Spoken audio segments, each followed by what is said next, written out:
Good morning, everyone, and welcome to Thoughts and Coffee. Happy Tuesday. I always love being with you guys on a Tuesday morning to talk about all the hot topics in supply chain, especially when I have amazing guests. And today is no different. And I'll let you know who's going to be up on stage with me in just a moment. But before we do that, let's talk a little bit about what is happening. So, first, I want to let everybody know that we have just now been certified as women owned, and that happened yesterday. We are super excited.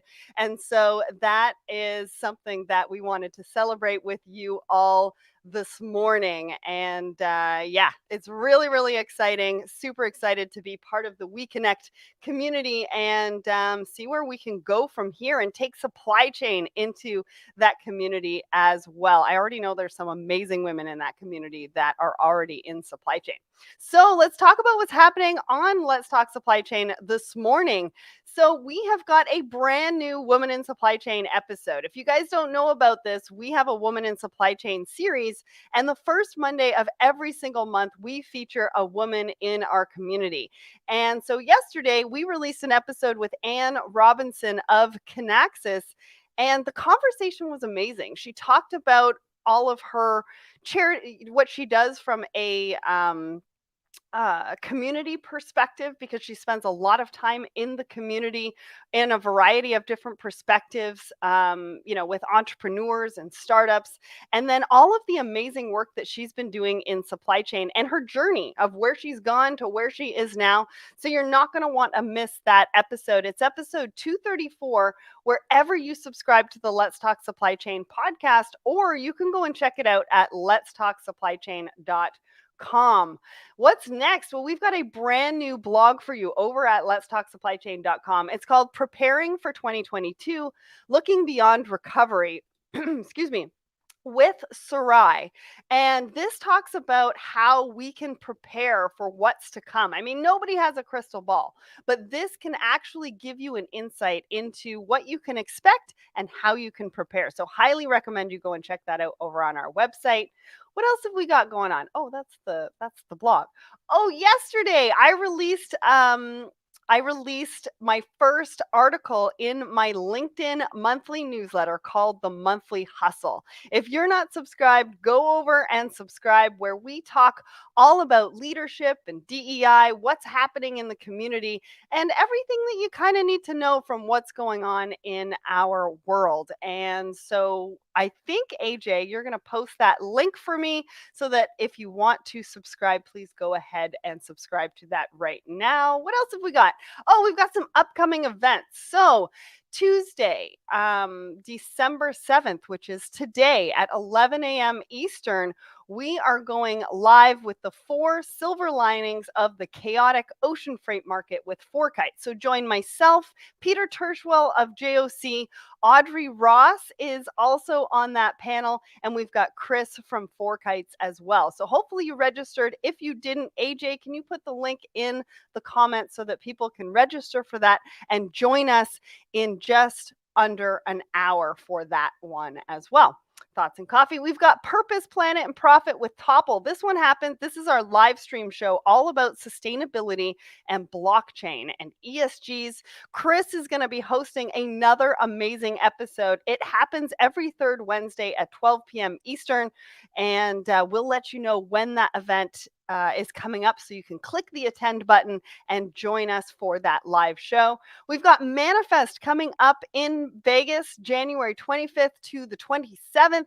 And I just met with my panel. We're going to be talking all about visibility, and it's a window into visibility from a variety of different perspectives. And you're not going to want to miss that panel discussion. Of course, we had Log Tech Live with Eric Johnson last week.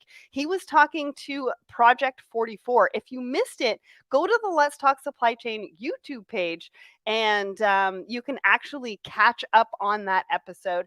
And then we've got Coming in Hot happening at the end of this month with Avi Baird, all about the next generation of supply chain and what you need to know to have a career in this amazing industry.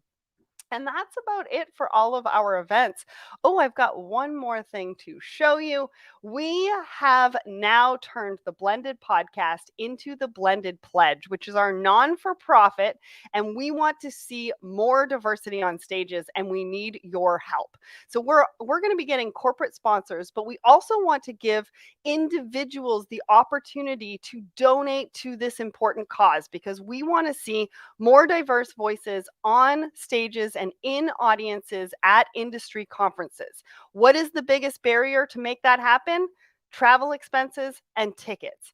And so if they get the opportunity, but they can't make it to the actual conference, then we aren't seeing the diverse voices that we want to see on stages.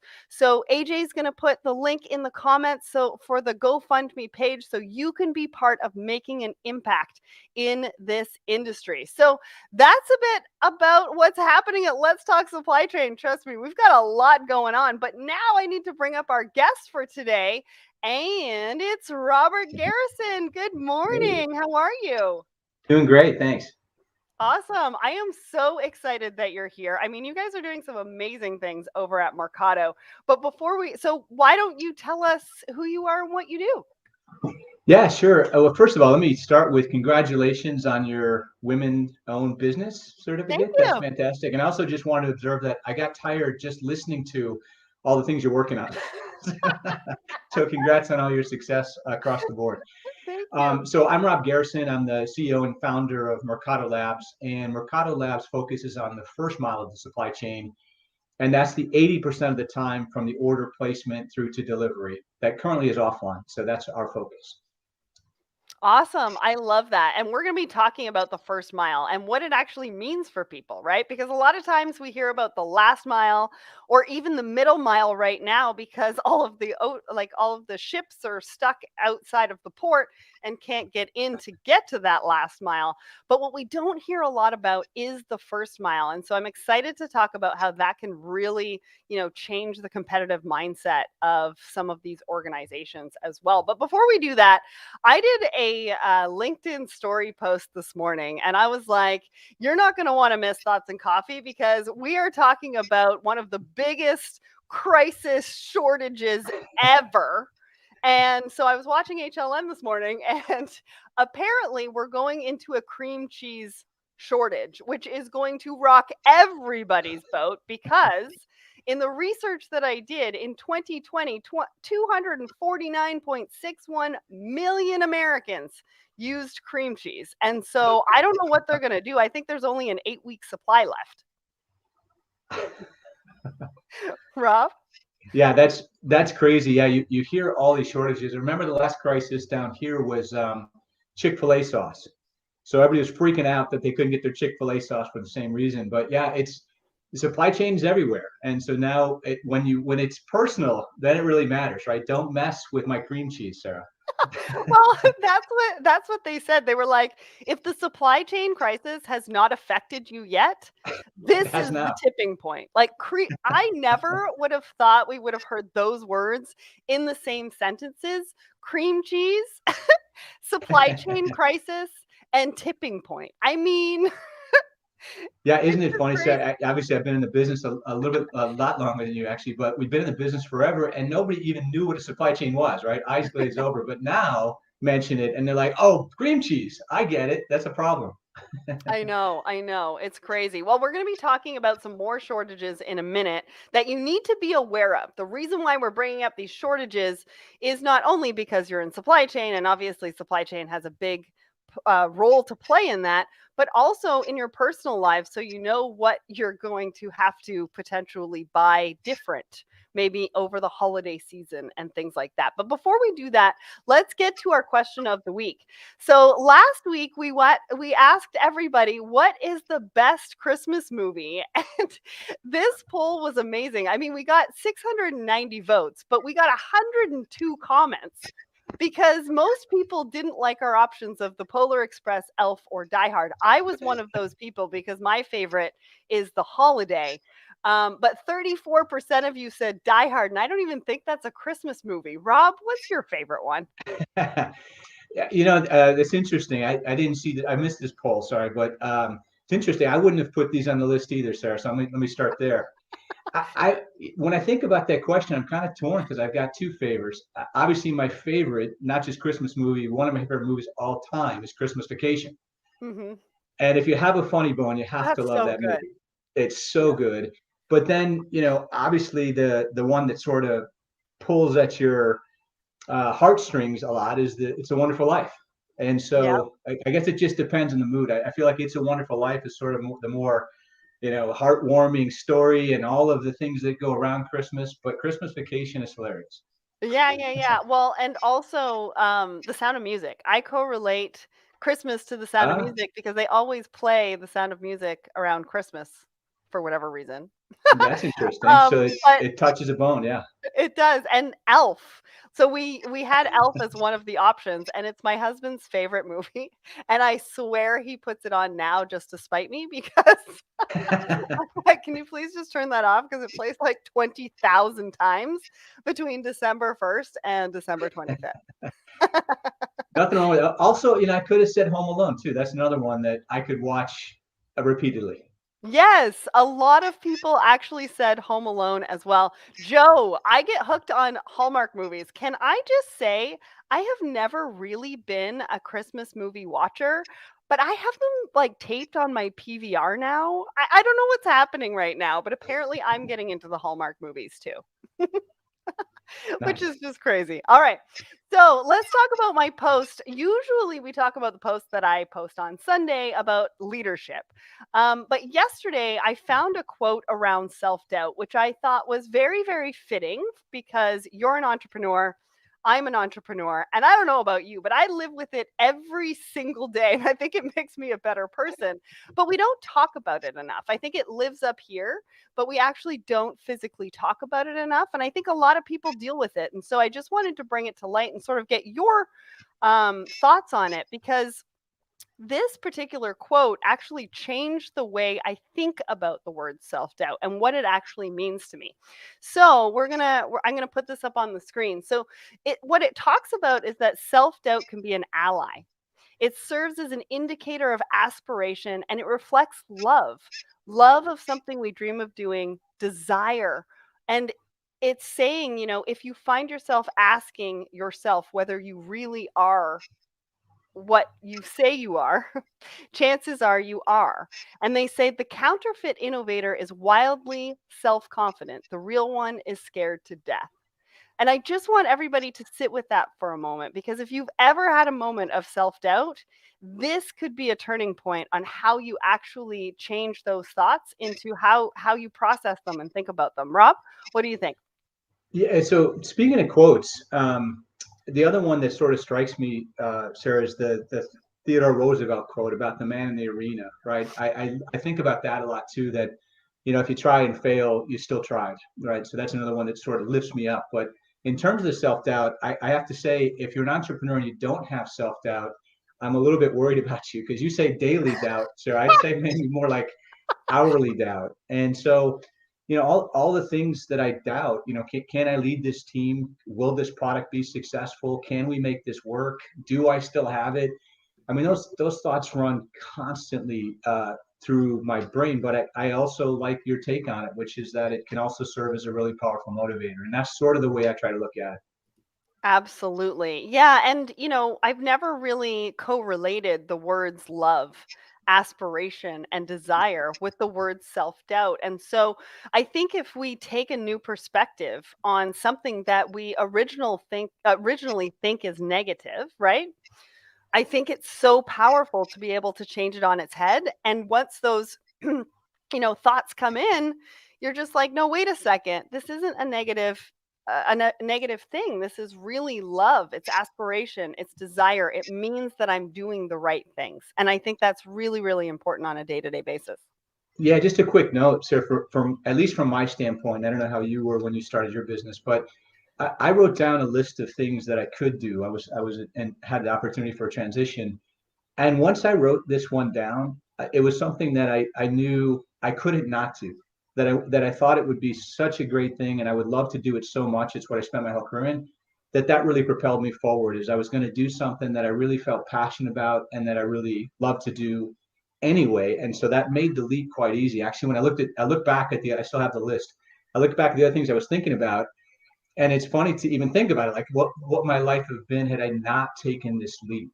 And so I have no regrets, but that's not to say that I have self-confidence, because every day is a journey for sure. Absolutely. And you know what? I do want to announce to everybody that's watching today that Rob Garrison is going to be hosting his own live show in 2022 on the Let's Talk Supply Chain Network.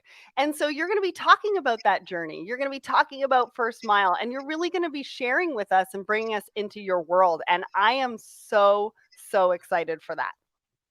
Thank you. Yeah, thanks for having us. I'm super excited. It is all about the journey. It's kind of connecting all those dots and pieces to what's led us to today in the supply chain. Really, my arc sort of maps a little bit to the import supply chain generally. So it's interesting that it, in my mind, has kind of come a little bit full circle. Back to cream cheese. I know, right? We're going to be hearing more about cream cheese from Rob. Yeah, I got mean, to talk more this cream thing is cheese. really bothering him. I just wanted to bring everybody's attention to the comments, because after we talked about the movie, Peter said that he actually has been in a Hallmark movie. And then Audrey Ross has lifted Wow. my hand and said, well, maybe he can hook me up, because one of my top bucket list items is to play a dead body in a movie. So, Peter, just a friendly reminder that I'm definitely still looking to do that. So if you've got any ins and can help me with that, let me know. All right, let's talk about our first supply chain topic for today. And it's focused on First Mile. So we have highlighted this article before, but in a different light. So Bill Hobbs, who's a friend of both of ours, he wrote this article for entrepreneur.com, and I was able to be quoted on in this article, actually. And it talked a lot about how companies, if they're not in the tech space, if they're not really honing in on what they're doing from a technology standpoint, that they're going to be left behind. And so the last time we spoke about this, that's what I focused on. But what I want to bring this back to is what he's talking around First Mile, because Rob, this is what you do on a day-to-day basis. And so I want to know from you, how can companies use First Mile as a competitive advantage, and why is it so important? But first, maybe we should talk about what First Mile is. So can you answer all of those questions for me? Yeah, not sure where to start, but I'll talk about how do I define first mile. And I think this is probably obvious to everybody's in the supply chain, but not to most people who aren't in the supply chain, which is that when you buy a product from overseas, nothing's pulled off a shelf. So if I order a container load of pumpkins for Halloween, for example, plastic pumpkins, the supplier's not just pulling it off a shelf and putting it in an ocean container. They're actually taking the order that I placed for those plastic pumpkins, and they're then ordering raw materials. So they're going to order the plastic and the resins and the ink and the dye and all the things that go into making a plastic pumpkin. And they start manufacturing it. So we talk about the first mile. It's from the planning of the order. That takes about a month. The placement of the order, the production of the order, which takes about 3 months. And so we look at the supply chain, we call the middle mile the transportation, the boat piece or the airplane piece. And then we all know the final mile. But what's been often neglected is that first 4 months, or the 80% of the international supply chain that hasn't yet adopted technology. All of that pumpkin buying is done manually, believe it or not, with Excel and email. So that's how we define the first mile, is getting in the front of it, helping to digitally plan that order, monitor that order, track that order from beginning to end, from first mile to final mile. And then, so how are companies, like, what are your customers kind of seeing as using the First Mile as a competitive advantage? Why is it so important? Yeah, I think the way that I would characterize it, and it's getting easier and easier with the supply chain, there's so many market forces that are propelling companies forward. But the thing that I would say, just as a starting point, what I've asked customers is, you sell more and more of your product online, right? And everybody immediately acknowledges that it really became crucial, but it's now a mainstay. Nobody doesn't buy online, nobody doesn't sell online anymore. So my question is always, well, you sell your product online, why don't you buy your product online? Wouldn't those same principles apply? Meaning it's the same product, it's the same pumpkin that you're selling, that you're buying. And have you thought about buying that product online and what that could do for you? So we sort of start there, and then that's usually sort of a challenging question, because people have to think about, well, yeah, why why don't I buy my product online? Why is that still offline? And then you can talk about the possibilities that if you could digitally connect the first mile with the final mile, then what are some of the things that you could affect in a positive way? And so there's four things we typically talk about. One is operational excellence, because you need, visibility, transparency, automation, all the things that we think about in supply chain. But also, could you improve your sales if you know the disposition of your product 3 months earlier? And could you address ESG, which is a hot topic right now, Yep. if you were connected to your suppliers and your products? And then lastly, the other hot topic in our business is resiliency. Can you really analyze whether or not you've got the right suppliers, right products in the right locations to be able to deliver product on time, unless you're connected to your products and suppliers? So interestingly, Sarah, this was a long conversation in the past, but the market has sort of made everybody recognize that it's kind of interesting to not be connected to your suppliers and products digitally, especially in times like these. Yeah, absolutely. So if they want more information on that, what's your website? Mercatolabs.com. Thank you. All right. No, I think that that's great. I mean, more companies are looking at supply chain as a competitive advantage, and they've got to look at every single part of it, not just the logistics in the middle, not just the customer experience at the end, but how are we getting it all started? And so I think that that was a really great sum up of how we can use the first mile as a competitive advantage. All right. So our next article is around shortages. Again, we are bringing this up just so you know what to expect moving forward. And some of these are a little bit crazy. I didn't actually know that these were a thing. So glass for liquor bottles are becoming a challenge. And they're saying the suppliers are saying that they now have to order now for next September, which is crazy, crazy, crazy. The other one that they talk about in this article is no chicken tenders. Cover your kids' ears, because I know that they don't want to hear this right now. But apparently it's because of labor shortage, and they're not going to come back until mid 2022. And then, Rob, they said something about Lincoln Logs. What are Lincoln Logs? Oh, you didn't play with Lincoln Logs when you were a kid? No. Oh my gosh, it's like Legos for old people, Sarah. Okay. Well, apparently they said that Lincoln Logs have no doors. Well, with Lincoln Logs, you build your cabin, you build your house, you build your structure, and you got to put a door on it.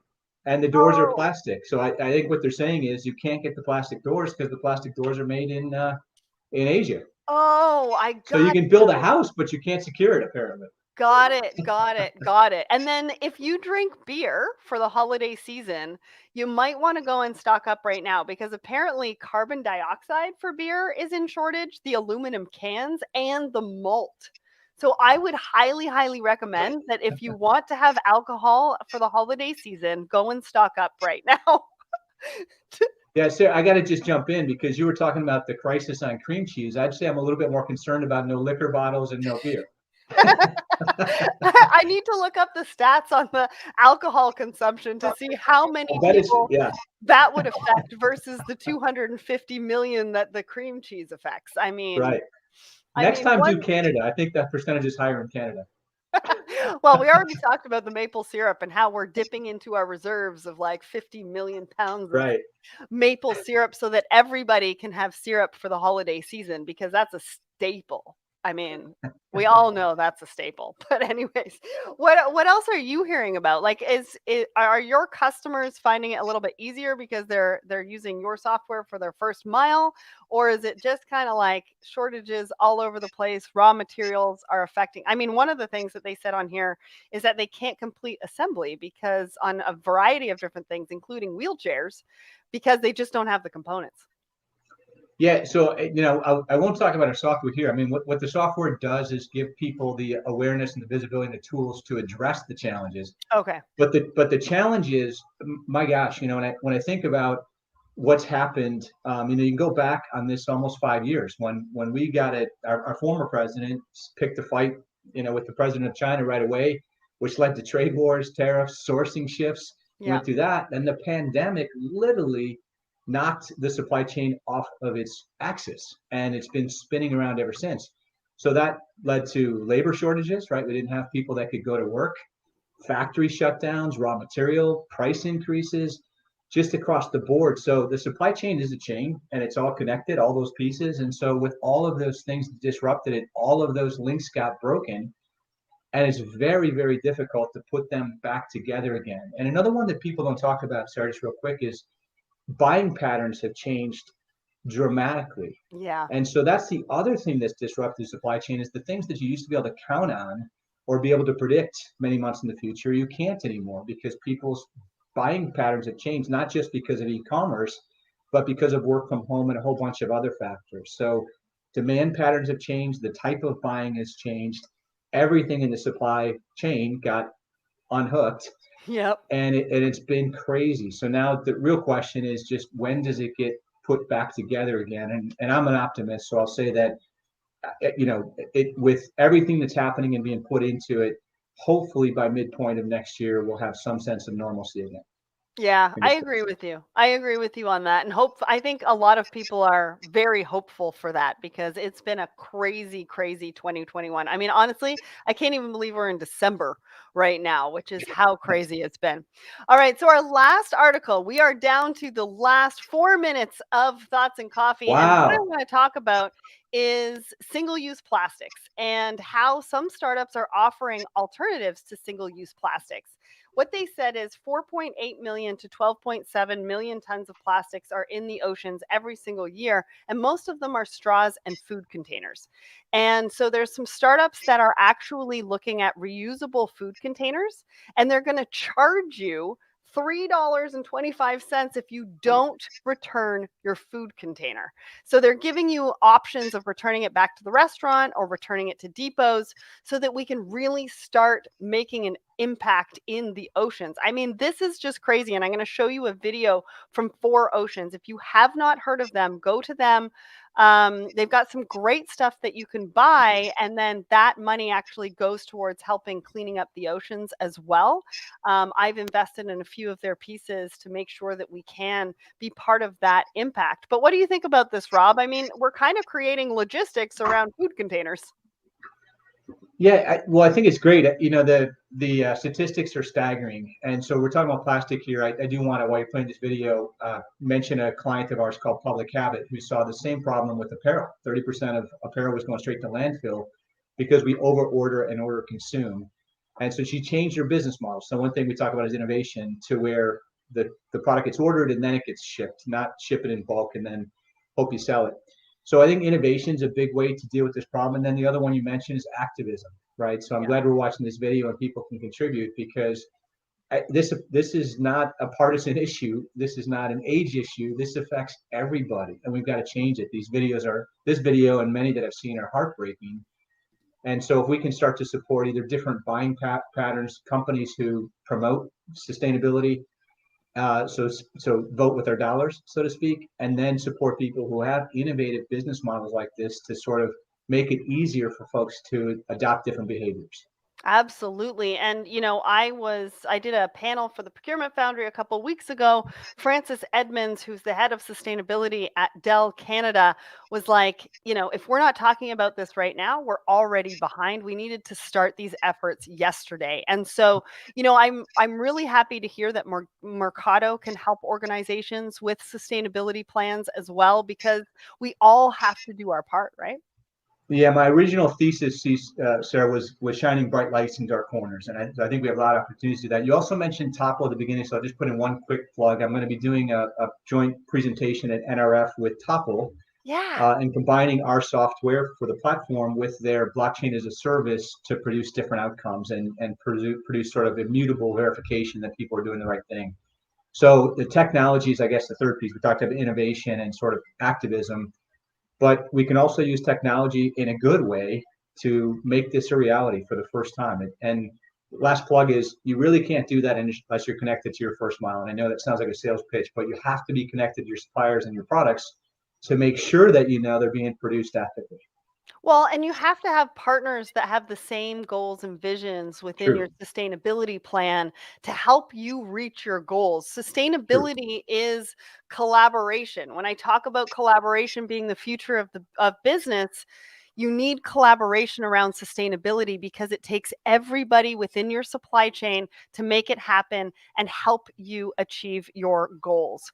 So Yeah. we are at the end of our conversation today. Rob, as always, it was a pleasure to have you on the show. Everybody in the audience, thank you so much for joining us today. We'll be back again next week. I have Lindsay from Sarai. She's going to be my guest next week, and we're going to be talking all about global trade for our supply chain articles. We're also going to be talking about Amazon's logistics plan, which I don't know if you guys have seen the video, but it's been out on social media, and we're going to be highlighting that next week as well. Thank you, everyone. Have a great week.